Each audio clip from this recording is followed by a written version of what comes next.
अस्सलाम वालेकुम। This is D3 unit number 2 exercise 2A question number 5। Solve each of the following equations. हमारे पास equations given है, हमने उनको सॉल्व करना है।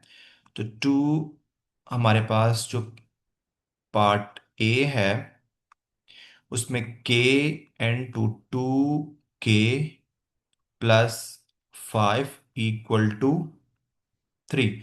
बेटा यहाँ पर हमें क्या करना है, राइट साइड पे आपके पास जीरो होना चाहिए, ठीक है। तो पहले इनको मल्टीप्लाई करवा दें आप। मल्टीप्लाई करवाएंगे के को 2k के साथ, तो हो जाएगा आपके पास 2k² प्लस 5k, और इसको उठाकर लेफ्ट साइड पे ले आऊंगा 3 को, तो -3। तो ये आपके पास अब क्वाड्रेटिक इक्वेशन बन गई। अब इसमें देखना है आपने फैक्टर्स बनाने। देखो 2k², दो फैक्टर आपके पास बनेंगे, 6k-k-3 = 0। ये मेथड मैंने आपको समझा दिया हो कि फैक्टर कैसे बनाते हैं, ठीक है। 2 को -3 से मल्टीप्लाई करवाएंगे तो -6। अब -6 के दो फैक्टर से चूज करो जिनका प्रोडक्ट +6 हो, ठीक है। तो बेटा यहाँ से आपके पास 2 कॉमन ले लें, फर्स्ट टू में से, तो k+3, लास्ट टू में से माइनस कॉमन लें तो k+3 = 0। अगेन k+3 और 2 माइनस, यहाँ पर 2k भी होगा, ठीक है। 2k-1 = 0, तो ये हो जाएगा k+3 = 0 और 2k-1 = 0। तो बेटा यहाँ से k की वैल्यू आपके पास -3 और 2k +1, तो k हमारे पास बेटा आ जाएगा 1/2। बी पार्ट है हमारे पास 2m n2 m-5 = 5m-18।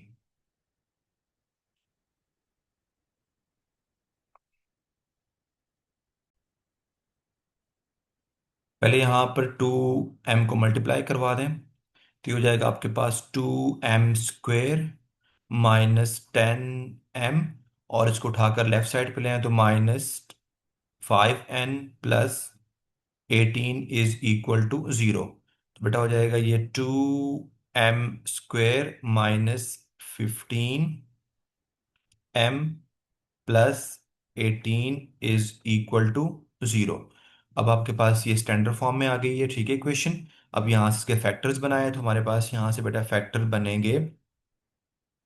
ये अगर 2 को मल्टीप्लाई करवाता हूँ ना मैं बेटा, यहाँ से 2 को 18 से मल्टीप्लाई करवाता हूँ तो आपके पास 36। अब 36 के दो फैक्टर देखो जिनका प्रोडक्ट 36 हो, तो वो आपके पास -12 और -3। तो ये हो जाएगा 36, और इनका सम क्या होगा बेटा आपके पास -15। तो ये दो फैक्टर हम चूज करेंगे यहाँ से, 2m -12m -3m+18 तो फर्स्ट टू में से हमारे पास 2m कॉमन है, तो ये हो जाएगा m-6, और लास्ट टू में आपके पास 3 कॉमन है, तो m-6 = 0। तो यहाँ से m-6 कॉमन लेंगे बेटा आपके पास, तो हो जाएगा 2m-3 = 0। तो यहाँ से आपके पास m-6 = 0 और 2m-3 = 0। तो ये हो जाएगा आपके पास m यहाँ से 6 आ जाएगा, और m = 3/2।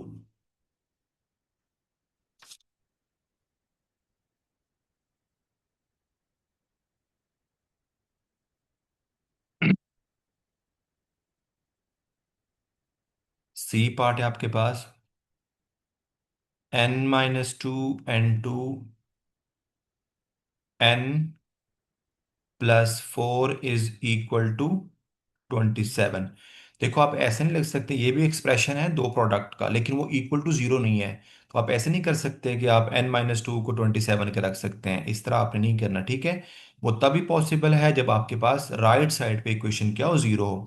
तो पहले हम स्टैंडर्ड फॉर्म में लेके आएंगे, तो हो जाएगा n² प्लस 4n मल्टीप्लाई करवाऊंगा, -2n -8 -27 = 0। ठीक है, मैंने n को मल्टीप्लाई करवाया n से, फिर आपके पास 4 से, फिर -2 को n से, और अगेन आपके पास। तो ये हमारे पास आंसर आ गया हुआ इसका। तो अब हमारे पास n² +2n -35 = 0। तो अब देखो 35 को दो फैक्टर चूज करो जिनका प्रोडक्ट -35 हो, लेकिन सम क्या हो आपके पास +2। तो वो आपके पास आसान सही है, +7 और -5। ठीक है, ये आपके पास आ जाएंगे। इन दोनों का प्रोडक्ट लेंगे -35, दोनों का सम +2 आ जाएगा। फर्स्ट टू में से n कॉमन है तो n+7, और बेटा आपके पास जो लास्ट टू है उसमें -5, तो n माइनस +7 हो जाएगा, माइनस कॉमन लिया हुआ है। ठीक है, तो ये हो जाएगा आपके पास यहाँ से n+7 n - 5 = 0। तो n+7 = 0 और n - 5 = 0। तो यहाँ से n की वैल्यू आ जाएगी -7 और n = 5।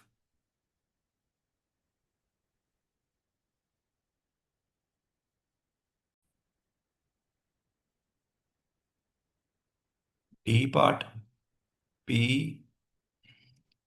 -1 n2 p - 6 = 126। ठीक है बेटा, तो यहाँ से आप मल्टीप्लाई करवा दें तो हो जाएगा p² - 6p -p +6 -126 = 0। यहाँ से सिंप्लीफिकेशन के बाद p² -7p और -120 = 0। तो अब इसके दो फैक्टर देखें -120 के बेटा, तो आपके पास जिनका सम क्या हो -7, तो वो आपके पास होंगे -15p +8p -120 = 0। फर्स्ट टू में से बेटा आपके पास p कॉमन है तो p -15, और लास्ट टू में से आपके पास 8 कॉमन है तो p -15 = 0। तो यहाँ से आपके पास p -15 कॉमन है, तो ये जाएगा p +8 = 0। तो ये हो जाएगा p -15 = 0 और p +8 = 0। ये हो जाएगा p +15 और p -8।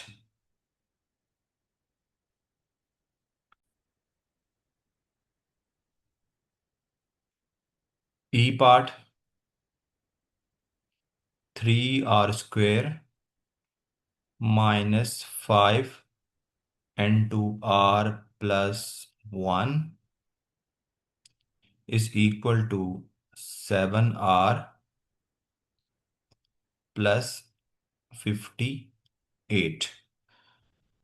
3r² -5 को मल्टीप्लाई करवाऊंगा तो -5r -5 -7 -58 बचेगा 3r -12r और -63 = 0।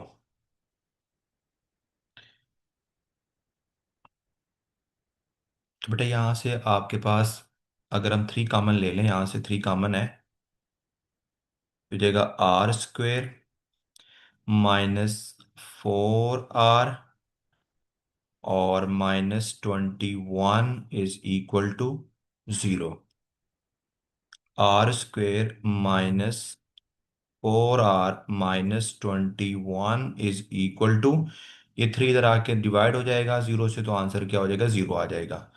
तो यहाँ से बेटा आप कम फैक्टर्स बना लें। इसके फैक्टर्स होंगे 7r plus 3r -21 is equal to 0। तो फर्स्ट टू में से r कॉमन है, r-7, और लास्ट टू में से 3 कॉमन है, 3-7 इज इक्वल टू 0। तो r-7 आ जाएगा r+3 इज इक्वल टू 0। तो यहाँ से r-7 is equal to 0, r r+3 is equal to 0, r is equal to 7, r is equal to -3।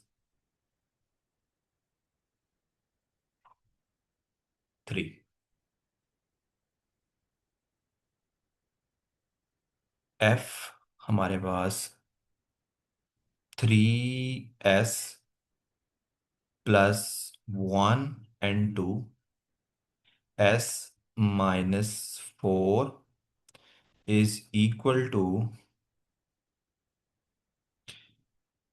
-5s-1। तो पहले बार मल्टीप्लाई करवाएंगे, लेफ्ट साइड पे हो जाएगा 3s² -12s, 1 के साथ करवाएंगे तो +s-4, राइट साइड पे -5 को मल्टीप्लाई करवाऊंगा s के साथ, तो -5s प्लस हो जाएगा 5, ये हो जाएगा 3s², ये -11s -4 +5s -5 is equal to 0। तो ये हो जाएगा 3s², और यहां से करेंगे तो बेटा आपके पास आ जाएगा -6s, -11 से +5 करवाएंगे, ठीक है, ऐड करवाएंगे तो +-6s आ जाएगा, और इन दोनों का आंसर -4 और -9 इज इक्वल टू 0। तो अब आपके पास जो -27 के दो फैक्टर्स देखे जिनका प्रोडक्ट आपके पास, अच्छा, अगर हम देखो 3 कॉमन ले सकते हैं ना यहाँ से, तो देखो 3 कॉमन ले लें जब बेटा आपने फैक्टर्स बनाने हैं ना, तो आपने कोशिश करनी कि जो भी कॉमन टर्म अगर आपके पास है, यानी कॉमन नंबर हो, तो वो ज़रूर आप लिया करें। तो यहाँ हो जाएगा 2s-3 इज इक्वल टू 0। तो ये हो जाएगा s² -2s-3 is equal to 0। तो अब देखो हमारे पास फैक्टर बनाने बहुत आसान हो जाएंगे, -3s -3s plus mid term break के थ्रू ये हो जाएगा 3। देखो इन दोनों का प्रोडक्ट तो -3 हो, दोनों का सम क्या होगा, +-2x, ठीक है। तो फर्स्ट टू में से x कॉमन है तो s -3, और लास्ट टू में से 1 कॉमन है तो s-3 is equal to 0। Again s-3 and 2, s+1 is equal to 0। तो बेटा यहाँ से हो जाएगा s-3 is equal to 0, r s+1 is equal to 0। तो s की वैल्यू हमारे पास आ जाएगी यहाँ से 3, और यहाँ से बेटा s-1।